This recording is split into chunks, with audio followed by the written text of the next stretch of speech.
पुढे. चिंचपूर या गावी आलेलो आहे आणि इथल्या नागरिकांची प्रतिक्रिया बघू. तुमची काय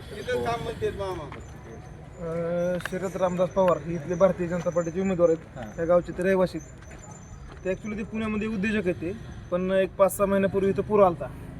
मग पूर आल्यावर काय झालं की ते ज्या दिवशी पूर आला त्या दिवशी मग त्या दिवशी ते गावात आले होते आणि मग वरती मोहरीचं तळ जे फुटायला लागलं होतं, मग वरून बातमी आली की मोहरीचं तळ फुटणार आहे. मग ते स्वतः त्या दिवशी मग त्यांचे आई वडील वगैरे सगळे घेऊन तिथं वरती राहायला गेली तिथं टेकडावरती.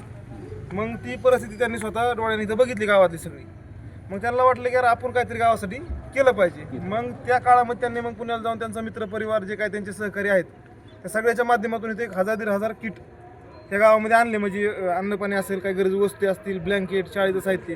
आणि ते इथंच नाही, म्हणजे चिचपूरमध्येच नाही तरी पांढरेवाडी भाग असेल, शेळगाव असेल, परत तिकडं परांड्यातल्या त्या भागात बी आला होता पूर, म्हणजे लोणी आसू त्या साईडला बी त्यांनी ते दिलं. मग त्यांना वाटलं की बाबा आपण एवढे मोठे उद्योजक आहेत, आज आपण 2 पैसे कमवतो, पण आपल्या गावाची दुरावस्था आहे ती पहिल्यापासून सारखीच आहे. मग त्यांना ही परिस्थिती सगळी जाणवली. मग त्याच्यानंतर मग ते मतदारसंघात थोडे फिरले. त्यांच्या डोक्यात म्हणजे उभं राहायचं असं काही नव्हतं, पण त्यावेळेस त्यांचा जनतेत संपर्क आला. मग बऱ्याच ठिकाणी त्यांनी स्वखर्चातून कुठं देवगाव असेल, नंतर कुकडगाव असेल, स्वखर्चातून कामं केली. रस्ते करणे, कुठं बोर मारणे. आणि मग आम्ही युवकांनी बी त्यांना म्हणलं की साहेब काय ह्या भागामध्ये बरेच वर्ष झालं, म्हणजे आता तुम्हाला खरं सांगायचं तर बघा आपला देश स्वतंत्र झाला तेव्हापासून आपल्या ज्या मूलभूत गरजा आहेत त्याच पूर्ण झाल्या आहेत. म्हणजे आता बी कुणाकडे जरी गेलं म्हणजे कुठल्या वस्तू लाईट नाही, रस्ते नाही, म्हणजे ही मूलभूत गरजा आहेत आपल्या, त्या कशामुळे पूर्ण झाल्या नाही की बाबा आतापर्यंत नेत्यांनी इकडे लक्ष दिलं नाही. मग त्यांना आम्ही काय सांगितलं की बाबा साहेब तुम्ही काय करा, थोडं इकडं लक्ष द्या. मग आमच्या सगळ्यांच्या युवकांच्या म्हणजे त्यांनी काय केलं की बाबा ऐकलं आमचं सगळ्यांचं, आणि ते आता यावेळेस इथं उभा आहेत. त्याच्या अगोदर कधी उभा राहिली होती? नाही, ती म्हणजे राजकारणातच नव्हती ती. आज म्हणजे ग्रामपंचायत संबंध नाही. आता हे त्यांना कसं काय किती मतदान आहे या गावामध्ये? गावामध्ये साधारणतः एक 2,000 आसपास मतदान आहे. माझी भावना म्हणजे मी शरद सरांना लहानपणापासून ओळखतो. आमच्या गावातच त्यांचं लहानाचे मोठे झालेले ते. एक उद्योग व्यवसायात त्यांनी चांगली प्रगती वगैरे केलेली आहे.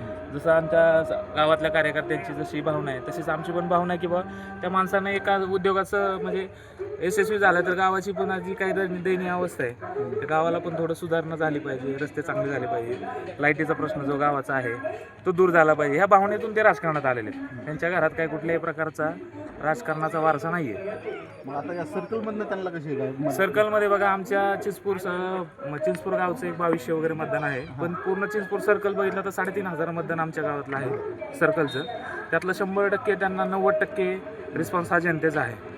कारण नवीन उमेदवार आहे, पूर्ण कोरी पाठी आहे, लोकांची भावना चांगली आहे त्यांच्याबद्दल, त्यांची लोकांबद्दलची भावना चांगली. आणि एक तरुण आणि उमदा नेतृत्व जर पुढे येत असेल तर आमच्यासारख्या तरुण सहकाऱ्यांचं काम बनतं की त्यांना आम्ही सपोर्ट करायला पाहिजे. तर त्यांच्याकडून तुम्हाला काय अपेक्षा आहेत की बाबा त्यांचं ध्येय असं असावं की तसं असावं, म्हणजे तुम्ही काय सांगू? तुम्ही एक मतदार आहेत, मग त्याच्यातनं तुम्ही काय तुमच्या अपेक्षा आहेत सांगू शकता? आमची अपेक्षा अशी आहे की त्यांनी असं म्हणजे त्यांचं विजनच असं आहे की जिल्हा परिषद शाळेचा डिजिटल करणे. दुसरी गोष्ट म्हणजे रस्त्याचे प्रॉब्लेम आहे, रस्त्याचा प्रॉब्लेम सॉल्व्ह करतो म्हणले. लाईटीचा विषय, पाण्याचा विषय, थोडा पिण्याचा, वाड्या वस्त्याचा जे प्रॉब्लेम आहे लाईटीचा म्हणा, सिंगल पेजचा आणि रस्त्याचा, त्यांचं विजन आहे पहिल्यापासूनच.